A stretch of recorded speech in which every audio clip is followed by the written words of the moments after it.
நான் திருவண்ணாமலை கோயிலுக்கு வந்திருந்தேன். தம்பி கூட ஒரு பிரார்த்தனை இருந்தது பையனுக்காக. எல்லாருக்கும் குடும்பத்தினர்கள் எல்லாருக்கும் பிரார்த்தனை இருக்குது. திருவண்ணாமலைக்கு வந்திருந்தேன்.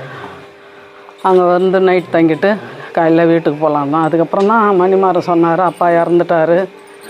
அது வரைக்கும் அவர் அமைதியாக தான் இருந்தார். அம்மா வந்து சாமி கும்பிட்டோம், இப்போ சொல்லக்கூடாதுன்னு. அதுக்கப்புறம் வந்து நான் வந்ததை பார்த்து வந்துட்டார். வந்து இது போல் அப்பா இறந்துட்டாருன்னு ரொம்ப அழுதார். இந்த நாள் நீ வந்துக்கிற நாளில் அப்பாவுக்கு ஒரு விழா கொண்டாடுறோமா. அவர் வந்து பூஜை பண்ணி, அவர் ஒரு சித்தர், அதாவது மணிமாறனுடைய அப்பா சித்தர். அவருக்கு என்ன வழிபாடு பண்ணணுமோ அதை பண்ணி நான் ஒன்று இந்த துணிமணி கொடுத்து எல்லாருக்கும் சாப்பாடெலாம் போடுறோமா. நல்ல நேரம் நீ வந்துட்டிமா, வந்து கலந்துக்குமான்னாரு. எனக்கு மனசு ஒரு மாதிரி ஆயிடுச்சு. பாவம் கலங்கிட்டார். அதனால் வந்து கலந்துக்கினேன். இந்த சன்னிதானத்தில் இது போல் கட்டி அப்பாக்காக, அவர் ஒரு சித்தர் கட்டி வழிபடுறது நான் ரொம்ப பெருமையாக நினைக்கிறேன். அவர் அப்பாக்காக.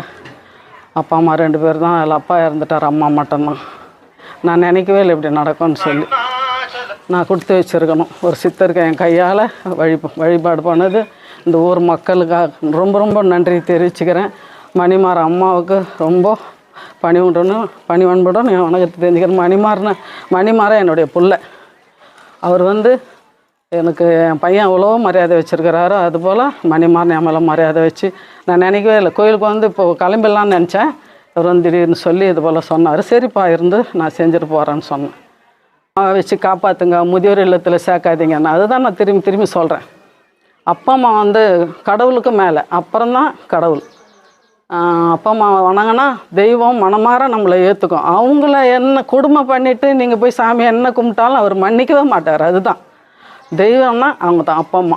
அவங்கள முதியோர் இல்லத்தில் சேர்க்காதீங்க. உங்களால் முடிஞ்ச அளவுக்கு அவங்க நினச்சிருந்தா நம்மளை தூக்கி போட்டு போயிருக்கலாம். ஆனால் அவங்க நம்மளை குழந்தையிலேருந்து காப்பாற்றி சீராட்டி நம்ம எல்லாமே எடுத்து கழிவுகளெல்லாம் எடுத்து பண்ணுறாங்க. நீங்கள் மட்டும் என் வயசானா அவங்கள ஊதி விட்றீங்கன்னா அத்தடிக்குது அது அடி. அவங்க தள்ளி விட்டாங்கன்னா நம்ம எங்கே போயிருப்போம். குழந்தைங்கள பெரியவங்களே எல்லாம் குழந்தைங்களுக்கும் எல்லாம் இந்த உலகத்தில் இருக்கிற பிள்ளைங்க எல்லாமே நான் பெற்ற பிள்ளைங்களாக சொல்லிக்கிறேன். அப்பா அம்மாவை நல்லபடியாக பார்த்துங்க. என்னுடைய ஆசீர்வாதம் என்றைக்கும் உங்களுக்கு இருக்கும்.